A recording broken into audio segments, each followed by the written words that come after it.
Pemirsa, sebuah video yang menampilkan persekusi terhadap YouTuber prank sampah Ferdian Palaka viral di media sosial. Video tersebut direkam oleh sesama tahanan di Polrestabes Bandung, Jawa Barat.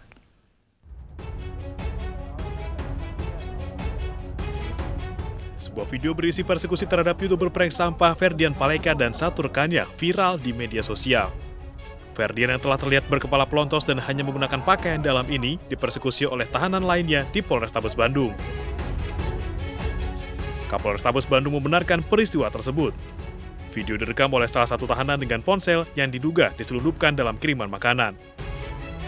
Adapun rekaman itu didapat dari handphone dari tahanan yang membuli kepada Ferdi CS, itu didapat pada saat makanan yang dimasukkan ke dalam tahanan. Karena sebelumnya pada saat pandemi ini, untuk tahanan di Polrestabes ini tidak menerima kunjungan siapapun juga, kecuali makanan. Mungkin di handphone ini diselipkan pada saat pemberian makanan kepada tahanan.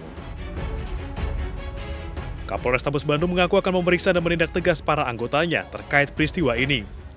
Kini Ferdian diketahui dalam kondisi baik usai mengalami persekusi. Dari Bandung, Jawa Barat, Muci Praitno, iNews melaporkan. Pemerintah Indonesia akan berkoordinasi dengan pemerintah Cina untuk menginvestigasi kasus dugaan eksploitasi warga Indonesia yang bekerja sebagai anak buah kapal Longsing berbendera Cina.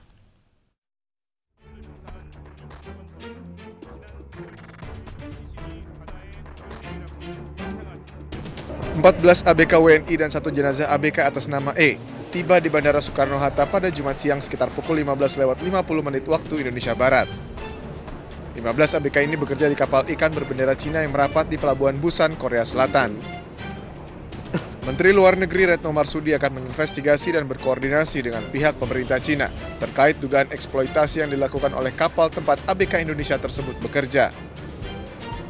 Jadi kemarin kita sudah melakukan rapat koordinasi yang dipimpin oleh Pak Menteri Koordinator Bidang Maritim dan Investasi, Pak Luhut.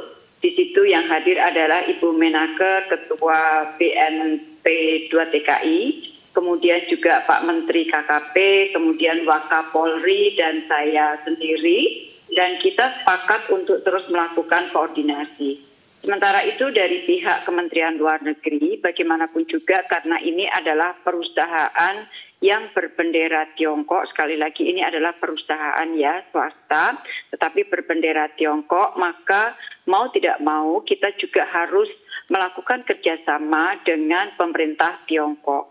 Oleh karena itu, Duta Besar kita yang ada di Tiongkok sudah melakukan komunikasi dengan Kementerian Luar Negeri, sementara dari kami, dari Kementerian Luar Negeri, Indonesia sudah melakukan komunikasi juga dengan Dubes Tiongkok yang ada di Jakarta.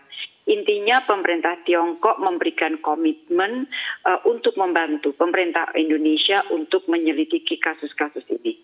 Oleh karena itu sekali lagi komunikasi kita dengan 14 ABK tersebut menjadi sangat penting artinya. Yang kedua adalah dari kemarin saya berusaha untuk mempelajari kontrak yang ada yang ditandatangani oleh para ABK. Dan di rapat koordinasi kemarin yang kita sampaikan, kita bahas adalah mengenai pentingnya kita memperbaiki tata kelola penempatan dan perlindungan awak kapal. KBRI Seoul berkoordinasi dengan otoritas tempat telah memulangkan 11 awak kapal pada 24 April 2020. Sedangkan 20 awak kapal lainnya masih melanjutkan bekerja di kapal Longsing 605 dan Tianyu 8.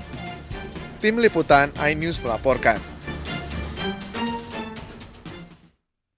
Polisi menetapkan 3 orang sebagai tersangka dalam kasus pembunuhan seorang wanita muda yang jasadnya ditemukan di dalam kardus di Deli Serdang, Sumatera Utara.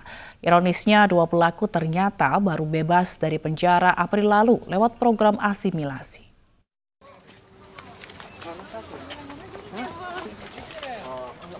Aparat Polrestabes Medan, Sumatera Utara menetapkan 3 tersangka dalam kasus pembunuhan Elvina yang jasadnya ditemukan di dalam kardus di Kompleks Cemara Asri, Percut Seituan, Deli Serdang. Mereka adalah Jeffrey, Michael, dan Ibu Jeffrey. Selain menetapkan 3 tersangka, polisi juga menyita surat wasiat yang direkayasa pelaku, racun serangga yang digunakan pelaku untuk membuat skenario seolah-olah korban bunuh diri, dan sejumlah senjata tajam. Karena dia mau akhiri hubungan saya sama Arvina. Oh, jadi mau diputusin ya? Dia rencananya mau dibuang kemana, Pak? Mau dibuang ke Luwu Patam, Pak. Luwu Patam ya. Bahwa kedua tersangka, khususnya saudara J dan M ini adalah para ex-narapidana untuk kasus perbuatan cabul. Untuk kasus perbuatan cabul yang baru mengikuti program asimilasi, dilepaskan dalam rangka program asimilasi terhitung dari tanggal 7 April kemarin, bulan lalu.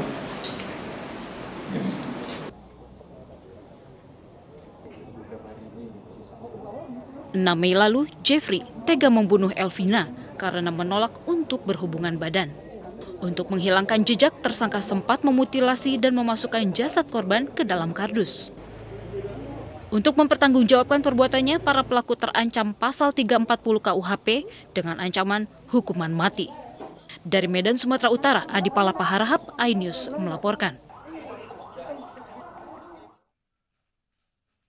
2 pelaku begal sadis diringkus polisi di area SPBU Sawahan, Kota Padang, Sumatera Barat saat menjual motor curian kepada petugas yang tengah menyamar.